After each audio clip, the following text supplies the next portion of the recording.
Okay, let us have a look at your 2017 May-June paper. And which of the following statements regarding the roles and expectations of workers in knowledge era is false? So which one of the following? Okay, jobs require. Yeah, this one is the knowledge era is part of your theory that you've got to learn. Okay. So jobs require workers to have a much longer level, a higher level of skill. That is correct. Sorry, no. Workers need to depend on facts and focus on procedures. It's actually moving away from permanent positions to temporary positions. Then match the appropriate feature of a new organization, column B, with a management challenge. So let's just look at this one. When you want flexibility, you want people to be able to adapt to what the workload and things like that's concerned. When we talk about networking, that basically is where a company only does its core business, and it then contracts. It's like it's marketing, it's HR, it's legal stuff, it's accounting out to other people. And your flatter and leaner organizations mean that now you don't have lots of levels of management. And workforce diversity, I think we know about that one. So let's look at the first one. Fewer opportunities for promotion. So that's going to have to be number 3. Okay, that's flatter. And then multitasking has to be flexibility.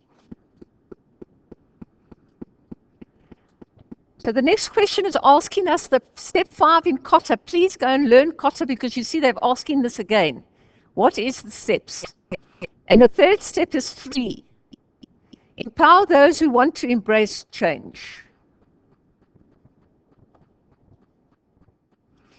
Then question 5. Consider the following methods to overcome resistance to change. Now, when we did the 2017 October-November paper, they did it slightly differently. But basically, again, this is the way it should go.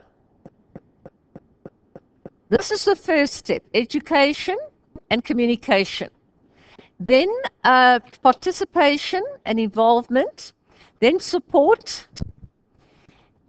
And then negotiation and agreement. And then this one would be 5, and that would be 6. So when resistance to change is caused by fear and anxiety, what must we do? So fear and anxiety, guys, is this one here, is where we're looking for facilitation and support. So that's when people are experiencing fear and anxiety. We saw it in the last paper.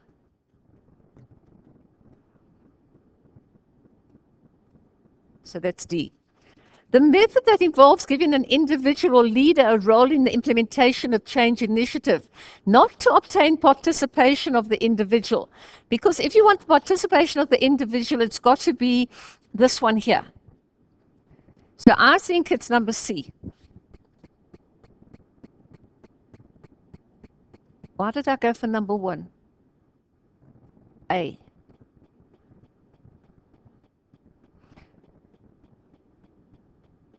Just let me look again. No, I like, in actual fact, I like rather C. So I know it's wrong, so can you just change it as well on your papers? The new broom effect refers to which? So whenever you think about new broom sweep clean, guys, that's generally when you bring in a new manager. So I've gone for that one. That's changes in top management, both internally.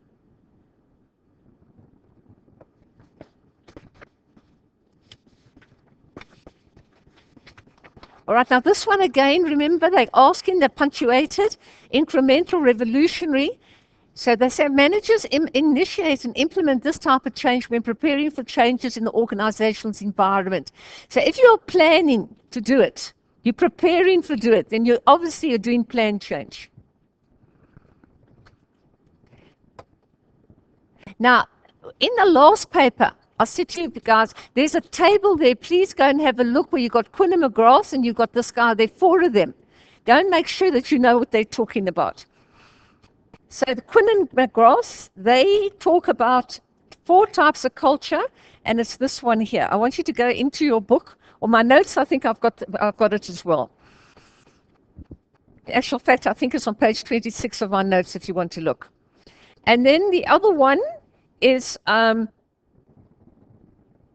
trompinars, it's this one here, and probably also 26 or 27. Those ones you're going to have to learn. Then this strategy will be appropriate to organizational conflict in a situation where a high level of willingness to focus on others and a low degree of assertiveness. Avoidance, guys, avoidance is when you're low on assertiveness and you're low on aggression. They've got a type of table that looks like that. Have a look in my notes. So this one you've got here, you've got cooperation.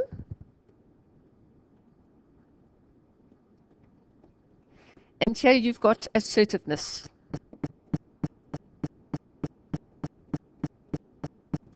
And this is high, low, and that's high. So when they talk about avoidance, they've actually got a box like this.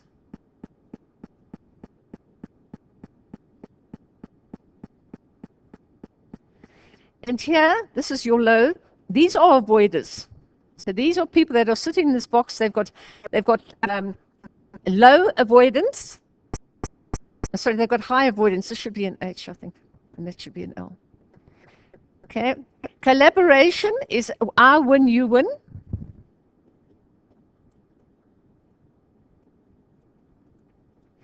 And then compromise is people in here, and accommodation is compromise is generally what unions do. And then accommodation is like a husband and wife will say, right, do you want to go out with the boys tonight? I'll go with girls next week. So it's a strategy which is appropriate to obtain for a high level of willingness to focus on others, but a low degree of assertiveness. I think it's in here.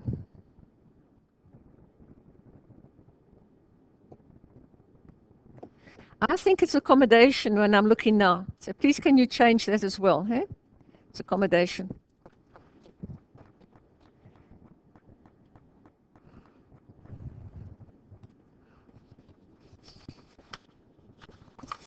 Then 12, what type of a tactic is applied when an individual uses friendliness and flattery before making a request? These guys, are negotiation tactics. Go and have a look again. It's actually 32, page 32 in my notes.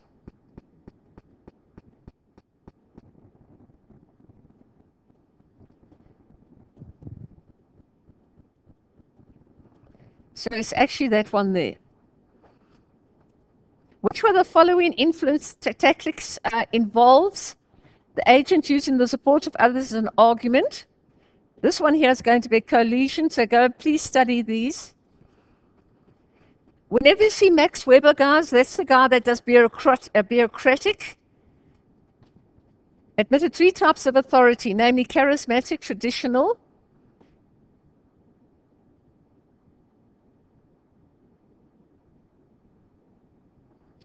Sorry, this one too is legitimate authority. I've got bureaucratic.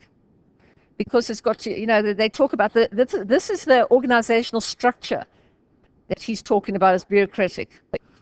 Your authority is legitimate. Now, which of the following options indicate sources of intergroup conflict? Now, when we talk about intra-group, that's your conflict within the group.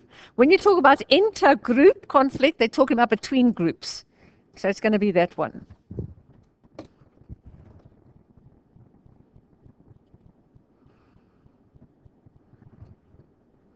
Now, again, your negotiation process, they want to know, and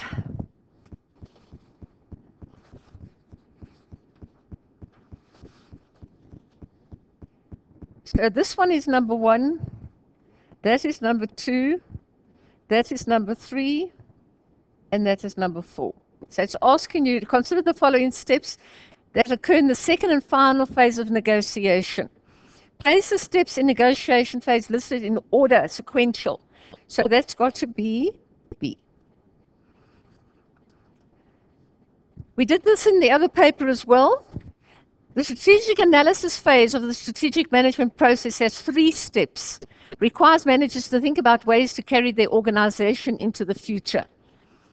So when you do the analysis stage, what you are at this point is you are developing a vision and a mission.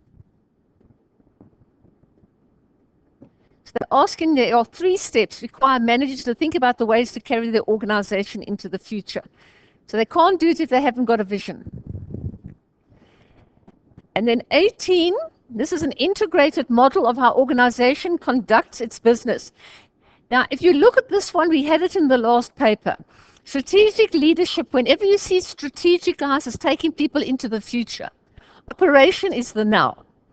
The mission statement is what does our company do, who are our customers, and how are we going to do it. Your environmental analysis is looking at your micro, your market, and your remote environment. And your organizational architecture, I said these are the dynamics. In other words, everything must be synced together and flow. So this is going to be your answer, and it's on page 56 of my notes.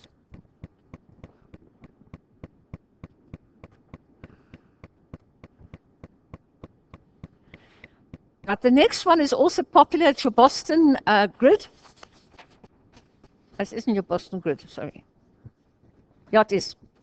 Okay, so basically they will plot here, for example, you will have this is market share and potential for growth.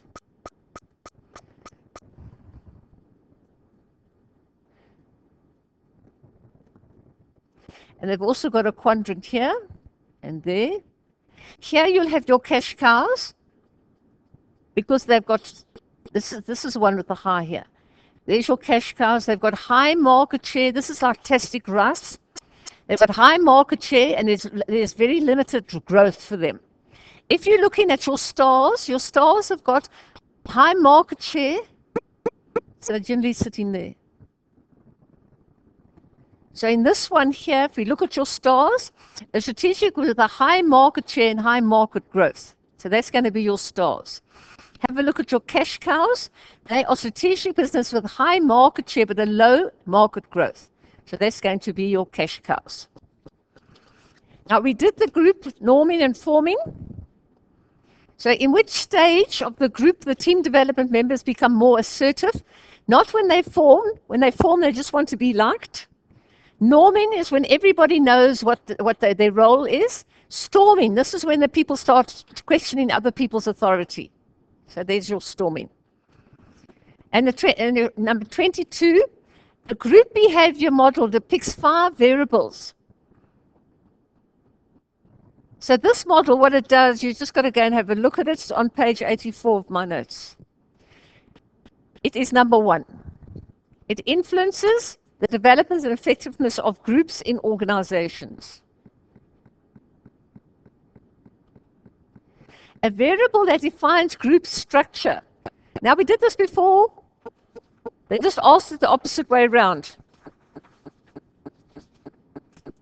Let's see if you remember. Leadership. Okay. Then which one of the following is not a condition for an effective team? Widespread acceptance committed are critical to the successful implementation of a response in a situation. That's correct. The problem is relatively complex, uncertain, and holds the potential for conflict. Now, the minute you effective team, we saw that with when we were looking at the mobile people. You know, not the mobile, what do you call them, the Aspen people, the Mandela people. And number 3, the problem and its solution have important organizational consequences.